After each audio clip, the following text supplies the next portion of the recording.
Hi team, my name is Paul Raggio, and I'm co-owner with my sister Lisa of One True North Leadership and Business Coaching Solutions.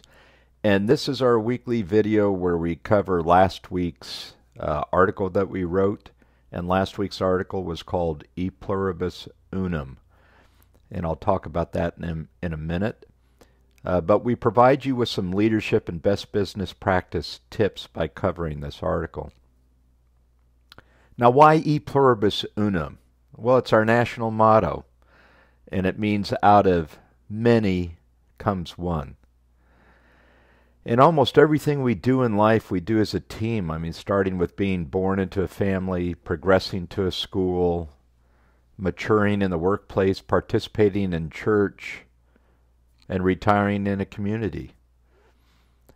And many members have expectation that being on a team offer distinction, growth, advancement, rewards, satisfaction, safety, competition, self-worth. Now, business owners have hopes that a highly motivated team led by competent leaders create one source of energy to operate at the most efficient and effective yield to maximize profits. So competent leaders maximize out of many, therefore, E Pluribus Unum, the potential of every team member and create an unbelievable synergy that amplifies productivity and growth. But how do you measure leader competence? I mean, we've seen so many different ways of doing it. Many of us put several acronyms after our name to announce to the public, you know, our level of expertise. You're a CEO, you're a COO, you're a CFO, you're a VP, you're an AVP, you're a SVP, you're a PhD, LLD, MBA, MD, PMP, RMP, and the list goes on. You know, highly decorated military senior officer and non-commissioned officer with the distinctive unit combat patch and a chest full of ribbons is instantly recognized as a competent leader. Medical and legal professionals hang specialty and completion certificates on their walls to announce their level of competence. And why shouldn't we? You know, before we meet with a doctor or an attorney or tax advisor or the like, we go to the internet and try to determine the prospective professional's level of competence. We seek the most competent when it comes to our health, legal, or financial well-being. I mean, we don't want a brain surgeon performing open heart surgery on us to replace a faulty heart valve. I'm in the habit of going to Yelp when looking for a restaurant, a plumber, a carpenter, electrician, auto body man. And if the majority of their reviews are not promising, I chalk it up to the lack of competence, and I avoid their services. Well, boards of directors and executive level management do the same thing when hiring a leader. In a sense, they try to Yelp potential candidates to evaluate their competence because the single most important task is to employ competent leadership. Many of you have heard of the Peter Principle. You know, it's developed by Lawrence J. Peter and written about by Raymond Hull, and they posit that eventually, given enough positions in hierarchy and time, we will be promoted to a level of our incompetence or will plateau.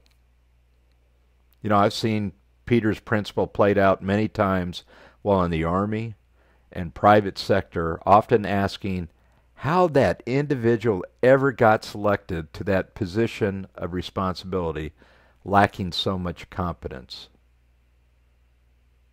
The best leader hires are ones where they are competent to perform in the requisite position. So what does competence mean? It's having the appropriate knowledge, skills, and ability, and necessary judgment, emotional intelligence, decision-making, communication, cultural, and collaboration attributes to successfully lead a team at a specific organizational stratification. Such leaders create out of many team members one source of energy operating at peak productivity. And there is no more significant consequential decision than selecting a leader. Doesn't matter where, whether it's a business, a team, politics, nothing more consequential. And just think, the consequences of a lousy leadership selection will reverberate through the organization and have the potential to set back the growth trajectory for years. Find the right leader, and out of many, you make one. That's our business tip for the week. We've got a number of things that are upcoming. On this coming Tuesday, we have a virtual meetup, and it's going to be about the 7 critical steps to reopen your business. Please go to onetruenorthcoach.com. You can see the events that we have listed, and you can also register at that point. Lisa will be doing another business spotlight. These have been turning out really well. It's on Facebook. This one's at 9, and it usually goes 20 minutes to 30 minutes, but it starts at 9 o'clock on August 13th, which is Thursday. And then we have another mentor club on August 17th. That's where we have a group of business owners that get together, and we do some coaching and facilitation of the group dynamics. They get an awful lot of learning out of that, and they help each other progress through their 90-day work plan.